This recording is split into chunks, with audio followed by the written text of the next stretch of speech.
Yun yung mararamdaman. Alam po, totoo po yun. Sapagkat nasasaktan na yung tainga ko. Alam nyo,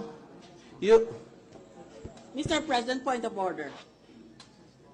What's the point of order? I charge this private prosecutor with complaint of this impeachment court. I have the evidence right here, taken in a video by Senator Alan Cayetano. And to say, nasasaktan ng tenga ko, should have been cause for you to walk out of this courtroom with permission of the court.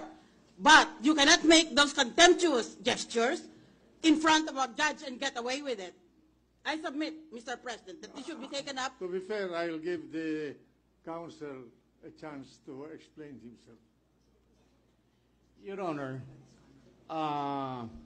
kasi po, sinasabi ng kagalang-galang na hukom na ngayon lang daw po nangyari na ang isang complaint ay wini-withdraw or ng prosecution or ng sino man. Pero yan po ay natural po yan sa court practice. Nangyayari po yan araw-araw naman nagwi-withdraw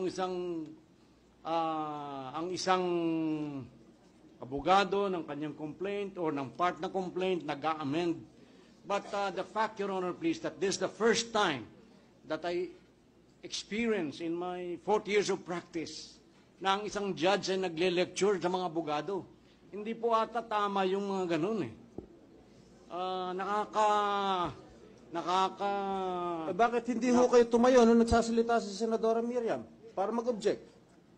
Hindi po ako, wala po akong karapatang mag-object sapagkat kung kailangan pong i-recognize muna ako ng kagalang-galang na impeachment court nito upang masabi ko kung anong nasasaloob ko. Pero nang nandito na po ako ngayon, di sasabihin ko po ang nasasaloob ko. All right. Mr. President, I reiterate my motion to cite for contempt by the impeachment court, not by me, but by the impeachment court. Imagine if all the lawyers did that in front of the impeachment court, if one of the senator judges took the forum to express his opinions.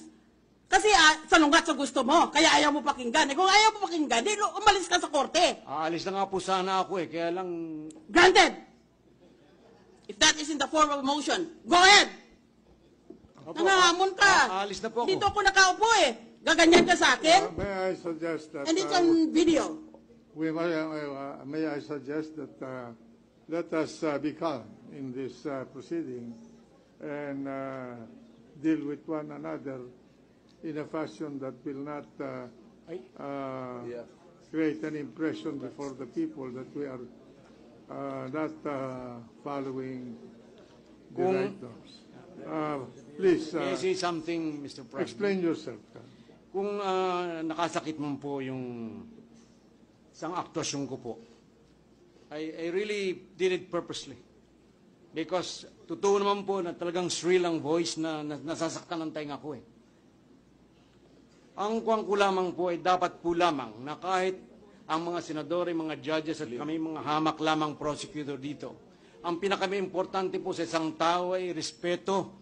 Ang kung nagde-demand ka ng respeto, dapat respetuhin mo doon itong mga abogadong ito sapagkat yung human dignity wala pong Now katulad he's dyan. lecturing me. Trial suspended for several minutes.